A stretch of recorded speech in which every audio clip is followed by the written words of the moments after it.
Hello, everybody. Welcome to another episode of The Legacy Leaders. Today, Scott McMeans is joined by Jerrica Fletcher. She is the owner of Paw Gone Good. They do a lot of really cool things. She's considered the pawpreneur pioneer out there. So, as you can see in her background, amazing connection to animals and particularly dogs. So, I'm going to turn the microphone and camera over to Jerrica, and she's going to tell us a little bit about her story and what she does as a pawpreneur. So, Jerrica, microphone and camera are yours. Tell us your story. Hello, everyone. My name is Jerrica. I go by J Fletcher or the Potato Chip for Dog Lady. I am the CEO and founder of Paw Gone Good. We're a woman-owned holistic pet care company specializing in making functional snacks, not treats for dogs. Our flagship item is, as you see here behind me, are our Pawlicious potato chips for dogs. We have three different flavors that do three different things. We have an organic chicken and veggie that supports lean muscle as well as gut health. We have an organic beef and veggies that supports immunity systems as well as boost energy. And then our top seller is our vegan peanut butter and banana that has pressed coconut oil that reduces inflammation of the gums as well as support oral health, skin and coat in dogs. We also have this amazing summer program called the Pawpreneur Pioneer. It's aimed at youth ages 5 through 17. We fully immerse them into the pet industry and navigate their ways both collegiately, workforce ready, as well as entrepreneurial. Unreal. It's such a badass thing you do. I'm sorry. It's just so cool. So I want to make sure people understand what you're doing is not treats for a dog, but they do in fact have a functionality behind them. I'm glad you went down that path to kind of, we have three flavors, but each flavor does something different. And when you look at the product that you're doing, that's an amazing product that's going to help pet dogs and dog owners for a number of different reasons. What I really like what you're doing is this pawpreneur thing where you're taking young kids and you're, as you say, immersing them into a business setting so they can kind of stretch their creativity, figure out what they like, what they don't like about business, and it's all touching on something we all love and endure or enjoy. That's our pets. That's such an enduring part of our lives that you're making a really good connection between a pet owner and their pet, and now you can help little kids, for lack of a better word, understand how business works. So walk us through a little bit more about how the business side runs, and then how you bring in the pawpreneur thing. Absolutely. So our functional snacks is really based out of the need of pet parents truly understanding the critical roles that foods play, not only in their dog's dental health, but overall health, right? A lot of us are picking foods based off of brand loyalty, based off of really niche marketing schemes, but really not truly understanding how is this helping my dog? What is this going to do to support my dog's health? And also understanding what breeds need, because each dog is different. Each dog is going to have different preventative health diseases and measures that they need to go through, so that we can really like make sure that they're okay. So we really not only want to be a functional snack company, we want to educate you. On our website, you will see all of our ingredients listed. We have 7 human grade organic ingredients, and we tell you exactly what those ingredients will do for your dog. Another great thing about Paw Gone Good is the way that we have mirrored that to our company is that for every product sold of our Pawlicious, it actually supports scholarships for our youth. In our Pioneer program, we have 3 different offerings. So typically, we like to start with lunch and learns. This allows us to come out to the schools or to the organizations that we work with and really get to know the children, engage their keen interest in pets. As we all know, kids go through this stage of, I want a dog, I want a cat, I want a horse, I want a rabbit. However, do they truly understand all of the responsibility that comes with having an animal, right? It's more than just a cute, fuzzy person that we can play with as a companion. We have to feed them, we have to walk them, and we also have to be a contributor to their health. So we want to start kids early, not only being interested, but also understanding the care behind them. Mm. We also then try to figure out, is there a pathway for you to really exploit that interest? So this is where we start to think about, are you looking at veterinarians? So then that's more of a collegiate pathway, right? Maybe you're more so workforce ready. Maybe you want to go work for a Purina. You want to go work for what is it? Mars Wrigley. You want to work for some of these bigger companies, and we exploit them into all of the different opportunities from a workforce development standpoint. Because I think anything you want to do, quote unquote, in the real world is transferable to the pet industry, right? You want to do social media, you could be a TikToker for a pet industry, right? For a pet company. And then we also have the entrepreneurial. I am a CPG global strategist by trade. And so obviously, this is where I got the strategy, the thought process, and the innovation for the product. And so we also want to show kids that beyond being a veterinarian, a groomer, or even having a job, you can create a business within the pet industry, and there's still so much opportunity.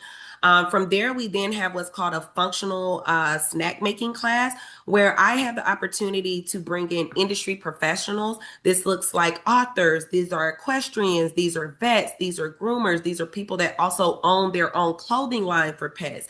We also get to bring in farmers that will talk about irrigation and sustainability and tell you how ingredients that are used in your foods are actually grown and help you understand kind of like the role that foods play not only in humans' life, but in animals' life. And then what we do is we do a buffet style presentation of those ingredients. We tell you how those ingredients actually will benefit your dog. And then the children go down what's called like an assembly line, picking their own ingredients and making and formulating their own functional snacks. We have over 150 stencils where the kids get to stencil them. They come up with all kinds of different like cool shapes so that they also have an innovative item like the chips.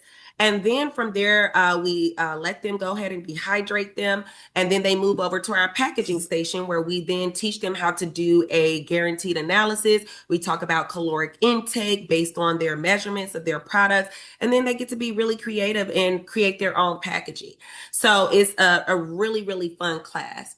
And then for our middle school and our high school students, we then do a incubator. It's 12 sessions, and we're teaching you the fundamentals of starting a business.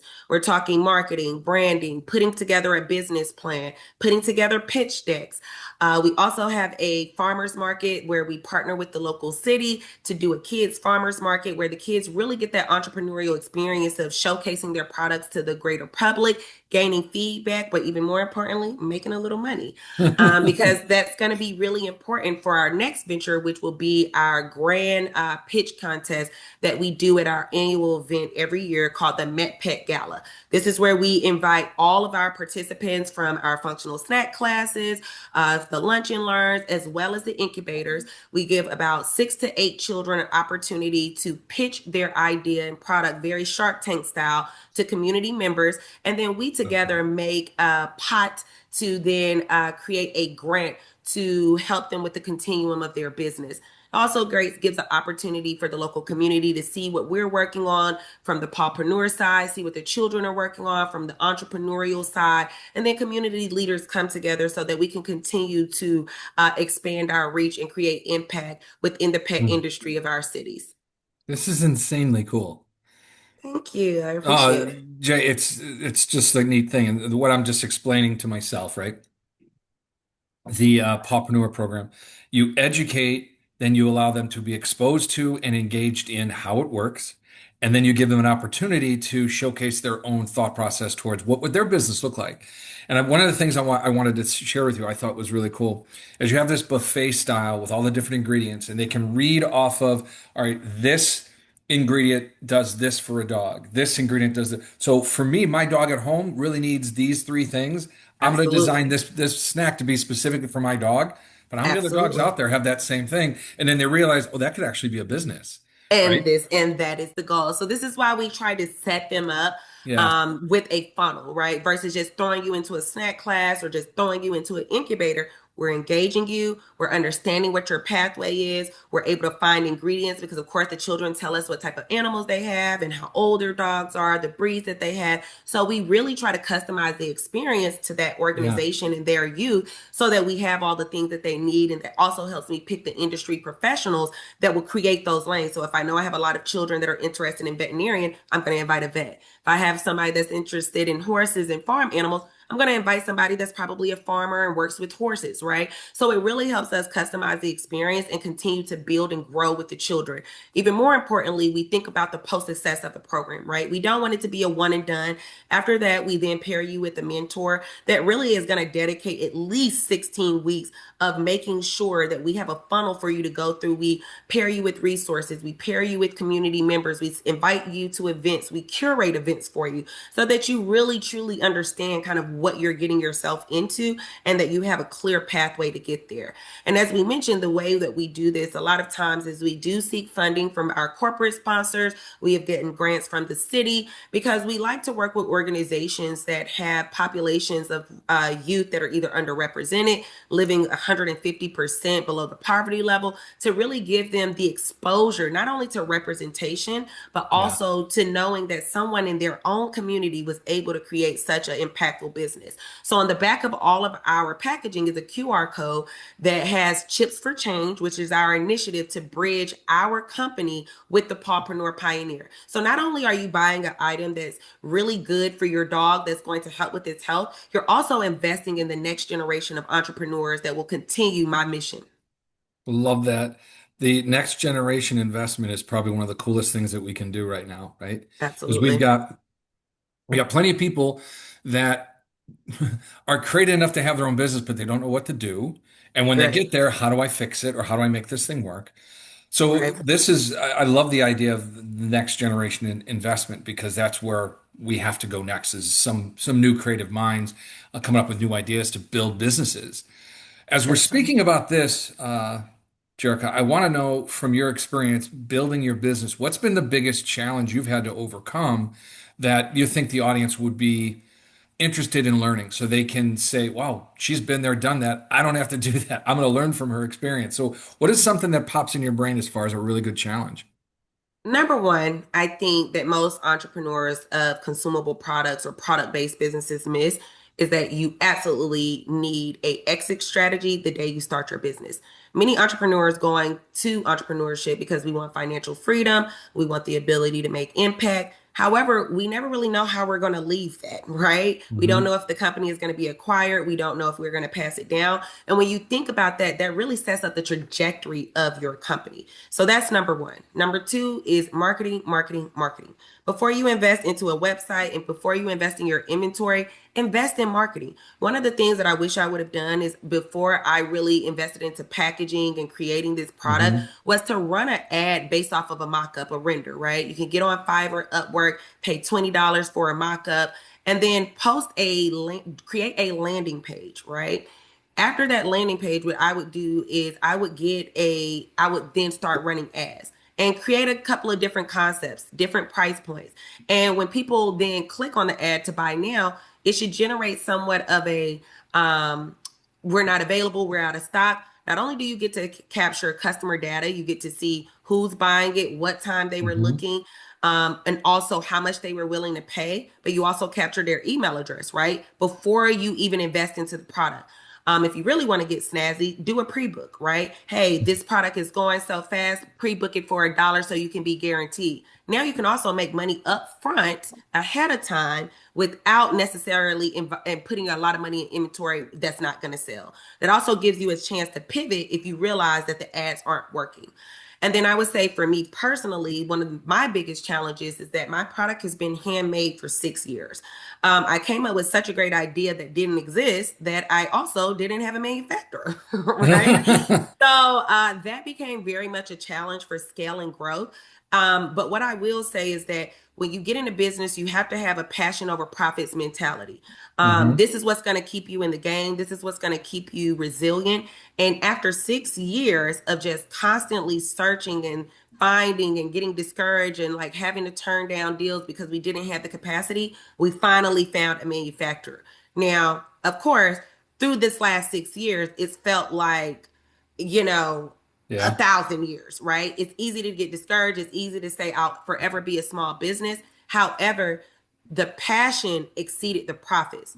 The Yeah. passion exceeded the defeat. So I was able to keep going, knowing that I would eventually find someone. Because one thing about spirituality, whether you're a believer or not, is that you have everything in you and around you to be Mhm. successful. And everyone has a gift that they can monetize, but you have to stay resilient and you have to continue to seek after the things that are missing and identify the gaps within your business. I love the statement of everything inside you is set up for success. It's up to you to actually pull that trigger, right? It's up to you to make it happen. I love the idea. The passion over profits is one of those recurring themes that every entrepreneur seems to talk about is, after 6 years, I'm an overnight success, or it took me forever to get to where I wanted to be.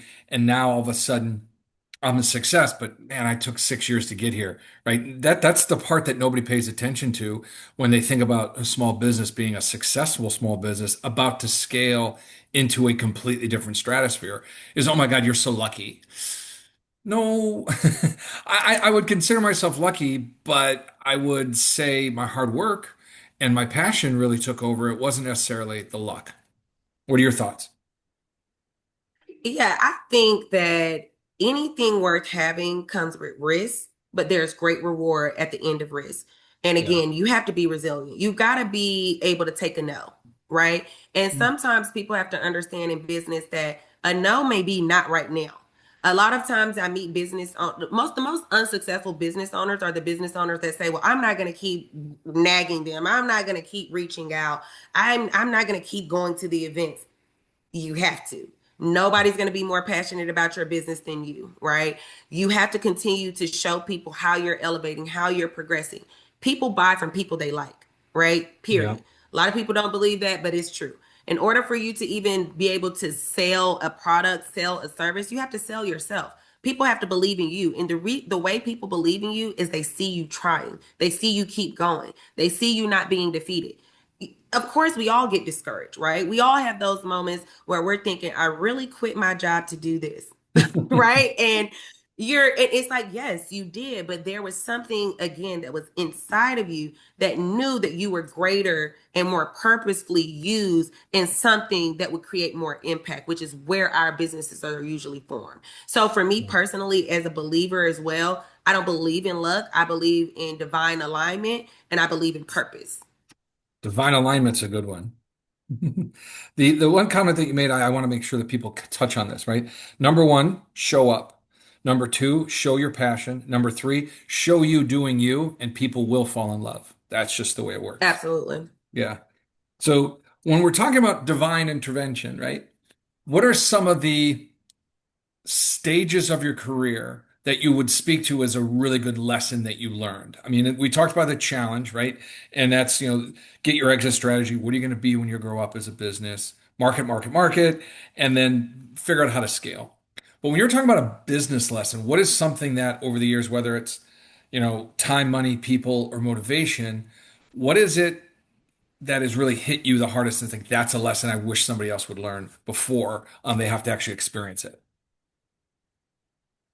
Um, that's a good one. I think sometimes we confuse our passion with is there really a need for the business, Okay. right? I have taken several pivots from the start of my business to where we are today. And that was because I had to really make sure that I was identifying a true need in the industry and not just doing something that I like. Now, not to say that sometimes our hobbies don't answer a problem, but you need to have a true problem, a true solution, and you have to have a need. You also have to really do a lot of customer discovery, which I think sometimes we miss in the early Yeah. stages of business, like really validating the idea, whether that's through surveys, whether that's through talking directly to who we presume our target audience is, bouncing it off of business coaches, bouncing it off of consultancies, using reviews, right? Go to a Mhm. competitor company's reviews, see what the 1-star reviews are saying, right? Because right there, there's usually a need there. And I'm just being honest. No, you're I right. was And able to. You're right. I think one of the bigger challenges that most people have is they don't want to hear the feedback, right? And Right. as a business coach, one of the things I would highly recommend people do is a net promoter score, right? Find out Absolutely. what it is people are saying about you. What do they love about you? And those are the ones, yes, we have to continue doing those things in order to make our customers love us even more. But when they tell you why they rated you anything below a seven, you have to listen to them and say, oh, that's why they don't like us. Oh, we can fix that. That's easily fixed. And when you fix it, publicize it so people know you fixed it, right? That's a really powerful thing when you get a chance to tell people, we listened to you, we heard what you had to I, say, and we made an adjustment. I think for some reason, I think you're frozen. I'm not sure if you're talking. Unfortunately, What I would believe is the strongest thing you can do as a business is get a net promoter score because what it'll tell you is here are the reasons why we love you. And here are the reasons why we're not so much of a big fan of yours. And what's great about the tens that you get as a score, those are the things you keep doing to make sure people continue loving you. And when they give you a score below a seven, those are the things you should pay attention to the most because those are fixable things. It's right. literally, Jerrica, it's a roadmap to how you fix your business to become even better. So when somebody says your customer service took 24 hours or took more than 24 hours to get back to me, I can fix that. All I have to do is Absolutely. implement a new program that says we will not let anyone go more than 24 hours without a response. That's how we do things from this point forward. Those are the things that really make it really impactful to be one flexible, but to be responsive, excuse me, to your clients, to your customers, because it shows not only are you willing to listen, but you're Right. willing to implement what they suggest to make your experience better. And I'm a firm Absolutely. believer in the experience a customer has is the reason why they keep coming back. Your price Absolutely. is your price, your value is your value. That's what brought them there. If you give them an experience that they don't enjoy, they're not coming back, They're never coming back. right? Absolutely. So I'm going to tie this all the way back to the Pawpreneur program. The experience you give these young children or these young humans, right? They go through this experience and they have this amazing feeling of I'm empowered, I can do something. So they want to keep doing it.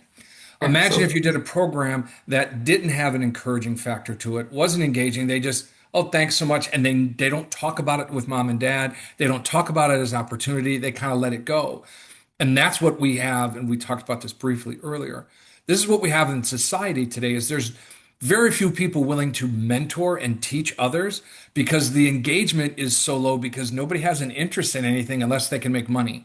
And they have to realize the only way you make money is to follow your passion. But when you follow your passion, you have to back it up with something. And that's what I Absolutely. love about what you're doing with the Paw Gone potato chips and what you're doing with the Pawpreneur program is you're really pushing the envelope for people to engage, not necessarily just in something they believe they like, believe in, and they're passionate about, but because it's something that they can continue doing over a long period of time, because it is Absolutely. something they like and enjoy and are passionate about, right? It all kind of comes together. Right. And then like you said, I think one thing I've learned, even outside of this, I am a consultant to quite a few programs and entrepreneurial incubators for adults. And like you said, it's hard to get an entrepreneur to just sit down for 2 hours, right? We're all raised on the go, thinking about our next thing. You'll be in a class, sending an email, right? Because like you said, the engagement is low. And so one thing I'm always think about is tangibility, right? What Mm, are they leaving with that is tangible? That always incentivizes people. They want to leave with something in their hands. Even through our programs, we provide free chat GPT subscriptions for 3 months for our participants. They do get money, right? Money always incentivizes everybody. So knowing that at the end you can pitch for a grant and win up to $3,000, that's going to incentivize them.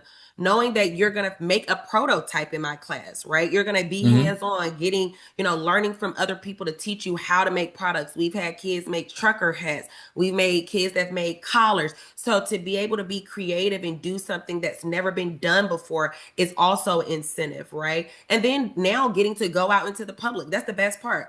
An hmm idea is only as good as it can be executed. So what's the use of me going through a whole incubator teaching you how to do a business and then you don't even know how to sell the product. You don't know how to Right. sell your services. So also being able to hear it from other people, right? We've all been kids hmm and it's like mom and dad, you don't know anything, and then your teacher tells you something, your coach tells you something, you're like, oh my God, this just makes so much sense, right?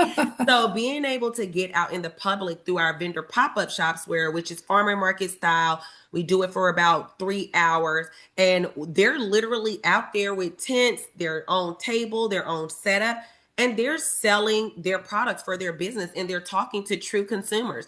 And I make them at the end do that, like, so who did you notice coming up to you? Was it more men? Was it more women? How old were they? What did you learn about them through Yeah. conversations talking about your product? Which, little do they know, that's customer discovery, right? That's customer validation. You're testing out your price points. You're seeing why people objectify. If somebody says no, why are they saying no, right? Yeah. Teaching them how to engage those customers afterwards. Like, hey, make sure you have a social media page for them to continue to follow your journey. So there's so many tangible things that you receive out of the class beyond just information that I think makes the classes valuable. Even when I teach in my class, you don't want to listen to me talk for 2 hours. I don't want to listen to me talk for 2 hours.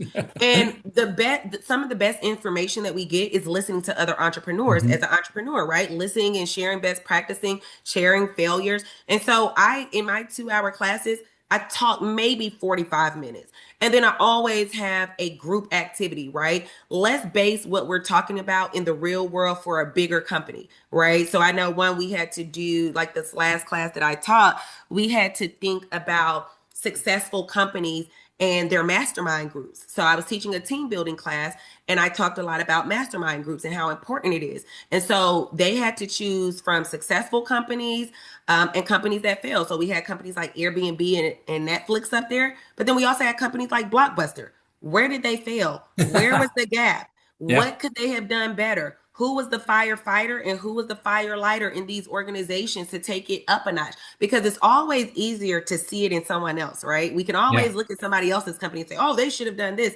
But then when you think about your company, you're like, well, I don't know what to do. So Yeah. when we That'll start never with the happen to group, me. right. So when you start with a group activity and you can base it on a bigger company that you are even a consumer for, Yeah. right? Because entrepreneurs, we're consumers. But then now you take that experience and you apply it to your business that gives you the tangibility versus me just talking to you for 2 hours and telling you, Yeah. hey, get on Chat GPT at the end of the day, right? So No, you're I right. kind of like that. There's a lot to learn. And what I liked about what you said is, when you're trying to build a business, listen to whomever is willing to teach you, but pay attention to what they're teaching you, right? Because you don't want to go Right. down the wrong path, right? If you're going to Absolutely. listen to somebody from Blockbuster tell you about longevity, probably not the right person to talk to. Right. If you're gonna listen to somebody at Netflix tell you how to pivot based on technology, that's the company you want to listen to because I remember, I'm old enough to remember, when Netflix was a subscription model where they sent a DVD to your house. Yep. And how did they figure out to do it? They saw the internet, they saw the availability of streaming, and they said, you know what, we're going to be out of work if we don't fix this. And they pivoted like brilliant people do, Yeah. right? And even in our class, we talked about that. And they brought up a great idea that I didn't think about. And they said, well, it had became an issue because it's like usually when somebody wants to watch a movie, I want to watch it right now.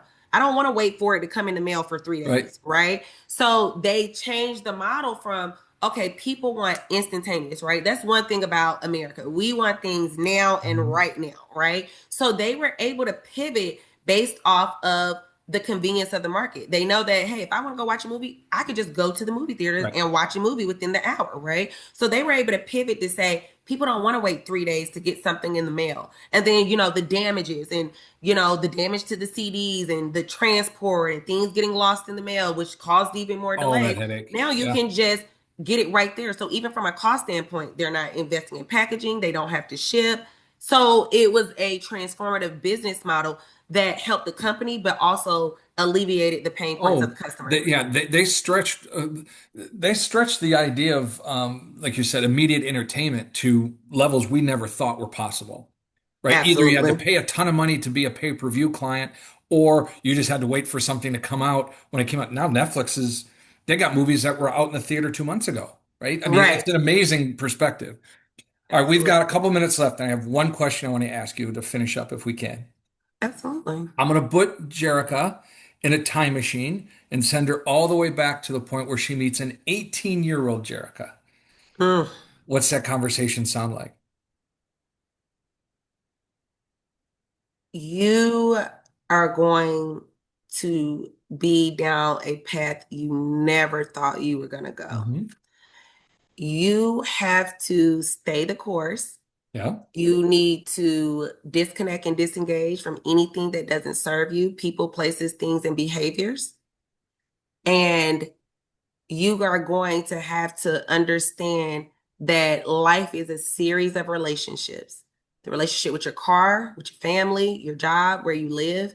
And Mm. the healthier and the more you pour into those relationships, the better quality and value of life you will have.